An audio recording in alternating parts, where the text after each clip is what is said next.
The discovery was quiet but disturbing.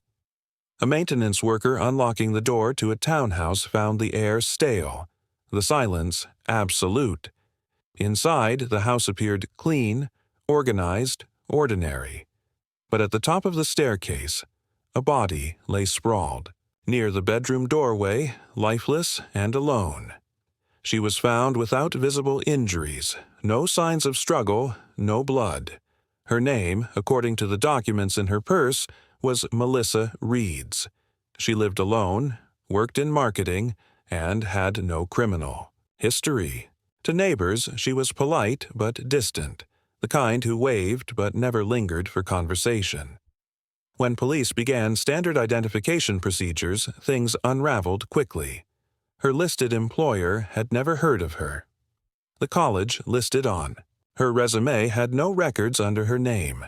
Her driver's license, though real in appearance, used the credentials of someone deceased. Her bank accounts traced to out-of-state shell companies. What began as a death investigation rapidly escalated into something far more complex. She wasn't just a woman who died quietly in her home. She was someone who had built a life on paper that didn't exist in reality. A constructed identity. A woman living in plain sight under a name that never should have passed a background check. And as detectives peeled back the layers of her life, they uncovered more than just lies. They uncovered operations, connections, and relationships one could explain.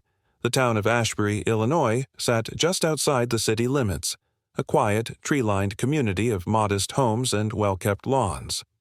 It wasn't the kind of place where law enforcement expected complications. Most calls were routine. Noise complaints, parking disputes, domestic disturbances. Nothing more serious than the occasional burglary or missing pet. Melissa Reeds had lived in the neighborhood for nearly 3 years. She kept to herself. No known relatives, no significant social circle. Her home, tucked neatly at the end of a cul-de-sac, gave little indication of anything unusual. Inside, it reflected stability. Bills paid on time, pantry stocked, mortgage current. She told neighbors she worked remotely for a marketing agency based out of Boston. Her car was a practical sedan, always parked in the same spot. Security cameras from neighboring houses showed no suspicious visitors, no late-night activity. On the surface, Melissa's life appeared ordinary, predictable even, but once investigators began probing into her identity, the illusion of normalcy collapsed. She wasn't in any federal employment registry. She'd never filed taxes under that name. And the more they searched, the clearer it became. Melissa Reeds had gone to great lengths to hide something buried beneath years of planning, something that was never supposed to be discovered. The official cause of death, as determined by the medical examiner, was asphyxiation. No visible bruising, no ligature marks, no signs of struggle. There were no drugs in her system, no toxins, no defensive wounds. It was a clean death, almost surgical in nature. The body had been undisturbed for at least 4 days. There were subtle details that didn't align with natural causes. The home was perfectly organized, but one drawer in the bedroom was left open, its contents missing. A fireproof lockbox had been forced open, its metal hinges bent, left abandoned in the bedroom closet. The safe was empty. Nearby, an envelope, labeled "For Emergencies Only," had been sliced open, its contents gone. Whatever had been inside wasn't found on the property. The house had no security system, no internal cameras, but a laptop was missing from the workstation in the living room. Her cell phone, too, was nowhere to be found.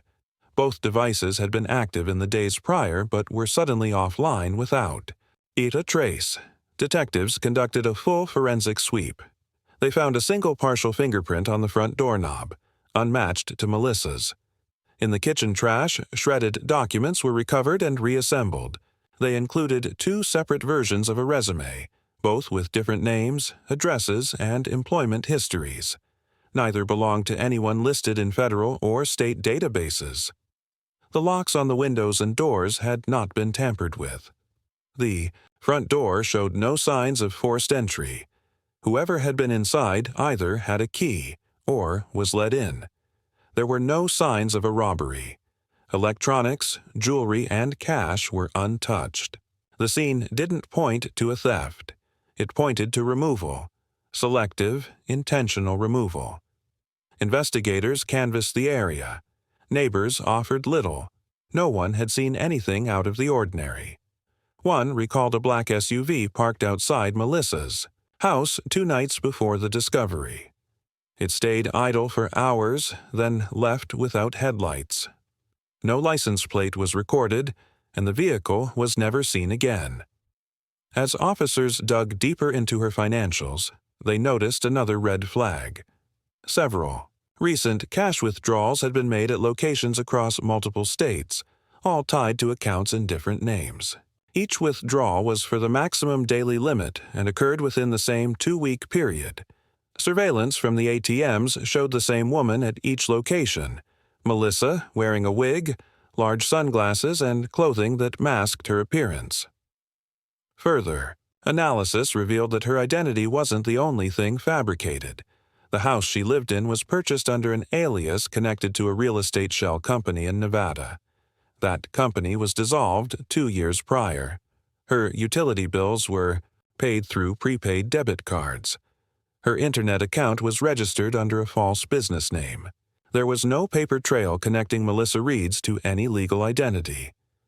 Her death, initially seen as a suspicious accident, had now become a full-blown investigation into what law enforcement could only describe as a constructed life. What made the case more urgent was what couldn't be found. Authorities issued subpoenas to multiple email providers, searching for records tied to known aliases. Most of them led to deactivated accounts. A few were still active, but with login activity from IP addresses outside the country. Local police turned the case over to a joint task force involving cybercrime specialists and federal investigators. With every step forward, the question shifted from who killed Melissa Reeds to who was she running from. Nothing about the death pointed to impulse. It was methodical, precise, and careful. Someone had eliminated her without drawing attention. Someone who understood how to avoid cameras, erase data, and leave no DNA. Someone who knew exactly what to take, and more importantly, what not to leave behind. What began as a quiet death in a quiet neighborhood was quickly escalating into a case that reached far beyond the borders of Ashbury. The investigation was no longer just about what happened inside that townhouse. It was about what Melissa had been doing for years and why someone wanted her gone. With local resources exhausted, the investigation was escalated to the state's Bureau of Criminal Investigation. The scene itself had offered little. No forced entry, no defensive wounds, no immediate suspect, but the inconsistencies surrounding the victim's identity shifted the focus. It wasn't just a matter of how Melissa Reeds died. It was about uncovering who she really was and why that truth had been so deeply buried. Detectives began by cross-referencing property records tied to the home she occupied. The deed listed a trust registered in Nevada under the name of a dissolved corporate entity. The listed trustee had no tax ID and no point of contact. A further review of title transfers showed that this property had been purchased outright in cash, routed through multiple holding companies with no clear origin. This wasn't an accidental oversight. It was the structure of a life designed to disappear if needed. The FBI's Identity Fraud Division was pulled into the case. Their analysts linked several aliases tied to financial activity matching Melissa's image. In Miami, a woman named Andrea Cole had opened a safety deposit box and paid for it in cash. Surveillance showed the same person. In Denver, a rental agreement had been signed under the name Laura Kendrick, again matching facial recognition. In New York, a short-term lease for a luxury apartment had been paid in full for 6 months by a woman named Elise Hart. All of them were Melissa. All identities fabricated.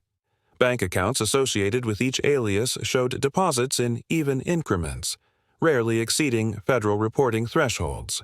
Most were cash, some wire transfers. None traced back to employers. Instead, deposits originated from various cities, always using different banks. The money came in regularly and moved out just as quickly, transferred into cryptocurrencies, prepaid cards, or overseas digital wallets. There was no steady income source. There was only movement. Quiet, structured movement, but the most significant lead came from one small detail missed in the initial sweep. Hidden in a filing cabinet was a burner phone, wrapped in tinfoil and wedged between unused envelopes. It had no SIM card, but its internal storage still held several image files, one of which caught investigators' attention, a photo of a man in a suit standing beside a government building in Washington, D.C. Facial recognition identified him as Thomas Wexler, a mid-level consultant with a history in defense contracting. He had resigned 3 years earlier and had since disappeared from public view. When contacted, Wexler denied knowing anyone named Melissa Reeds, but his bank records showed multiple transfers to accounts later linked to her aliases. Further searches into Wexler's past revealed he had been under quiet federal investigation, in connection with a whistleblower probe tied to a classified surveillance program. The probe had never gone public. Charges were never filed. But the names of key witnesses, sealed at the time, were now of interest. Melissa matched the profile of someone placed into deep protective cover. It was a working theory, one not confirmed by any agency. No official would comment.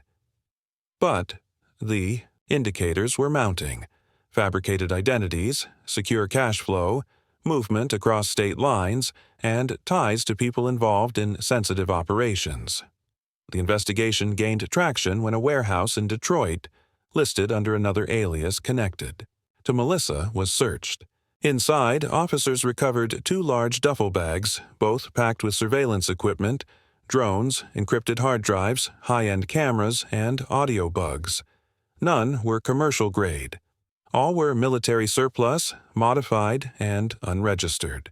Sigurine. Partial fingerprint lifted from one of the hard drives matched a known fixer previously implicated in covert asset relocations overseas.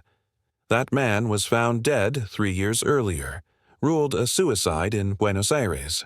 Investigators expanded the search to customs records, hoping to track her international movements.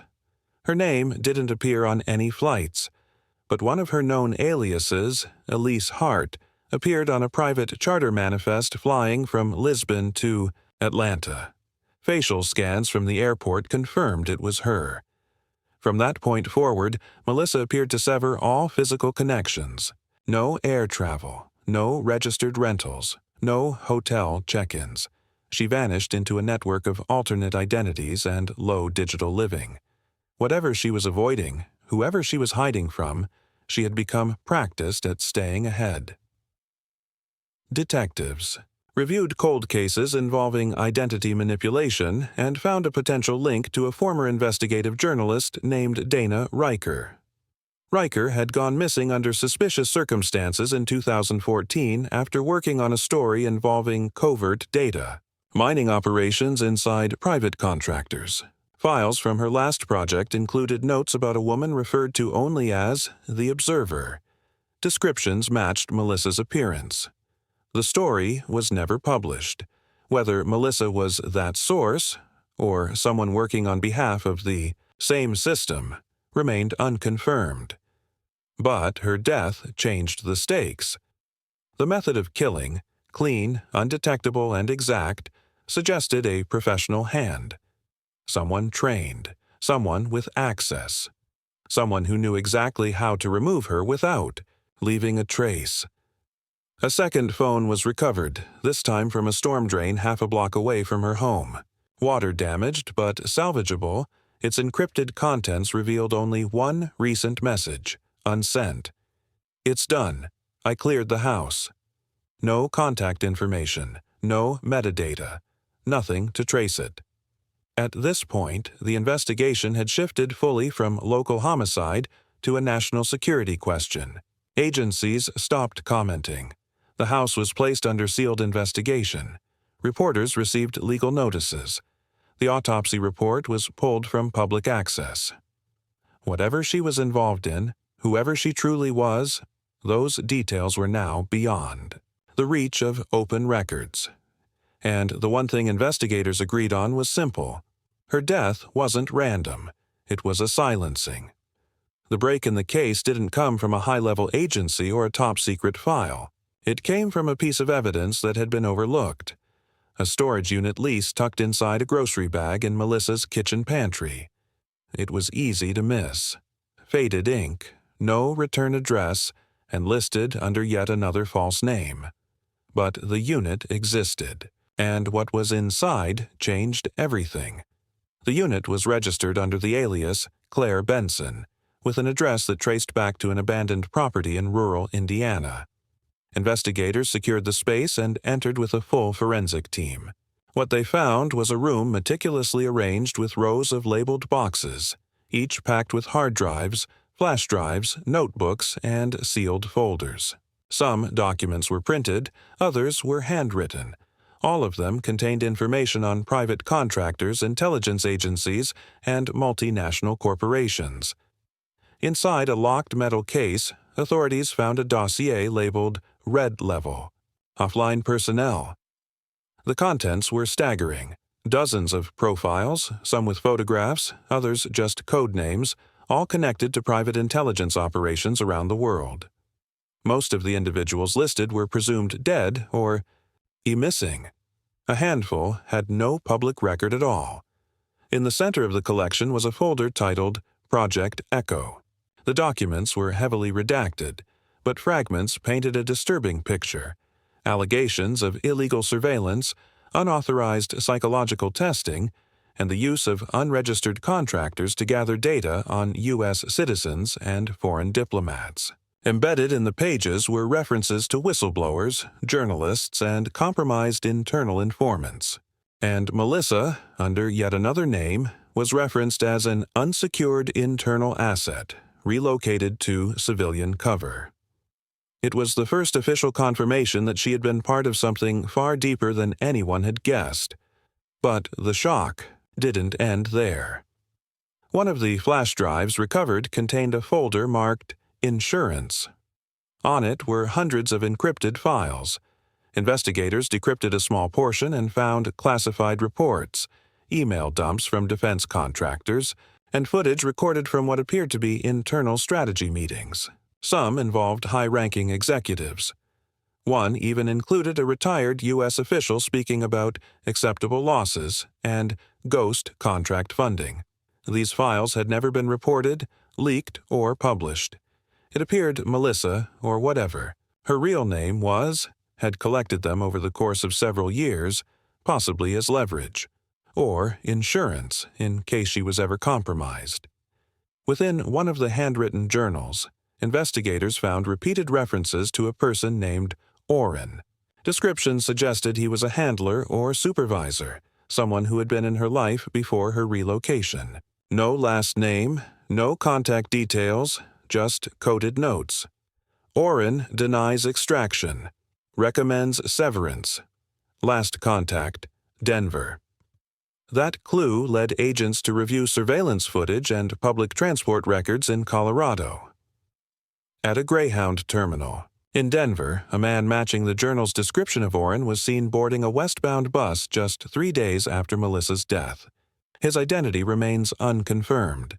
No record of that name exists in any known database.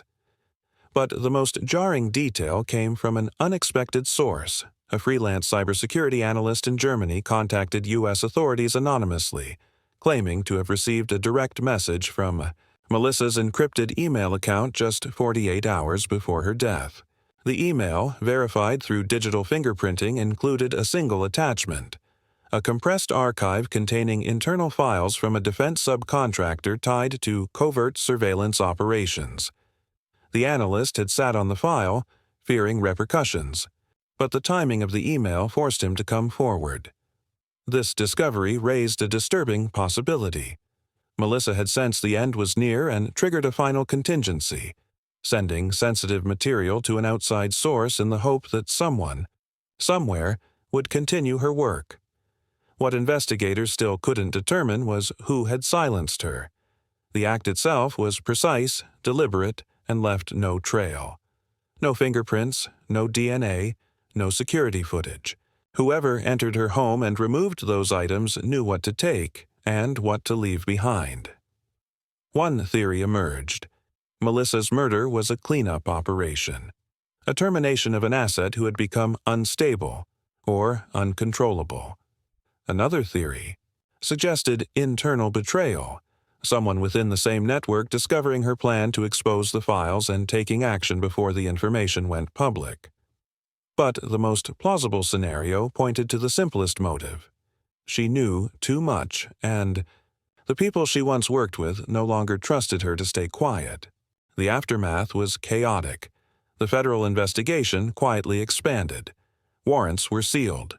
Subpoenas were issued to several private security firms and consulting contractors. Unofficially, a number of employees were placed on indefinite leave. Some resigned. A few vanished entirely. Back in Ashbury, the townhouse remained sealed under federal jurisdiction. The neighbors were told nothing. Local law enforcement had been shut out. Reporters speculated, but no one had access. The death certificate was issued with no cause. The coroner's report was classified, and Melissa, whoever she truly was buried under a different name in an unmarked grave. To the public, the story ended there. A quiet death in a quiet town. No one questioned further. No one officially confirmed what had happened. But those inside the investigation knew better. This wasn't an ordinary case of identity fraud. It wasn't a robbery gone wrong. It wasn't suicide. It wasn't random. It was something else. A message. A silencing. And somewhere in the shadows, the people behind that silence were still watching. There was no trial. No arraignment. No formal charges ever filed. As the investigation deepened, the legal process began to fracture under the weight of federal classification. Authorities shifted the case away from public jurisdiction and into sealed courtrooms, citing matters of national security. Even seasoned law enforcement officials admitted off-record that this case was now operating on a level they couldn't access. The local medical examiner's report was pulled. The state's homicide case was closed without explanation. Ashbury. Police were issued a non-disclosure agreement, and the files were removed from the department's internal system. What had started as a simple death scene had been consumed by federal entities, each refusing to disclose the full scope of their involvement. Behind closed doors, legal motions were filed under sealed dockets. Courtroom doors remained locked. To press. What little that leaked suggested that subpoenas had been issued to high-level executives in the defense sector. Testimonies, if any were given, occurred in restricted federal depositions. Multiple names from Melissa's recovered archive were suddenly redacted from business registries and internal contractor databases. Some digital footprints disappeared entirely, wiped from archived records. A quiet, coordinated effort was underway, not to prosecute, but to erase. One name that continued to appear in internal memos was that of Thomas Vexler, the former intelligence contractor linked to several encrypted payments. Although he had not been officially declared a suspect, sources confirmed that he had been detained for questioning and later released under undisclosed terms. No charges were brought forward. No public statement was made. Civil court filings against private security firms connected to the recovered surveillance gear were rejected by federal judges on jurisdictional grounds. Plaintiffs were instructed to cease all further legal actions. Confidential settlements were rumored, though never confirmed. One known whistleblower attorney associated with a relevant claim withdrew from the case and left the country days later. His whereabouts remain unknown. Even the burial was controlled. The remains, officially labeled Jane Doe Number 461, were transferred to a private facility under federal custody. A closed hearing allowed for a quiet burial, away from media attention. The site was unlisted, the grave unmarked. No service, no announcement, just disappearance. Efforts by investigative journalists to pursue the case were repeatedly stalled. Requests under the Freedom of Information Act returned nothing but standard denials, citing active investigations or matters of national security. News coverage of Melissa's death dried up within weeks. Articles vanished from search indexes. Mentions on social media were throttled or flagged. What remained was speculation. Within the intelligence community, whispers circulated. References to Project Echo were dismissed publicly, but several former contractors admitted privately that off-the-books surveillance programs had existed in fragmented forms for years. No one could confirm whether Melissa had been officially employed or simply an asset used and discarded, but everyone agreed on one point: she had crossed a line, and in their world, there were no second chances for that. The final blow to any hope of open legal closure came when a closed federal court ordered all material evidence sealed indefinitely. The directive cited risks to operational integrity and potential national compromise.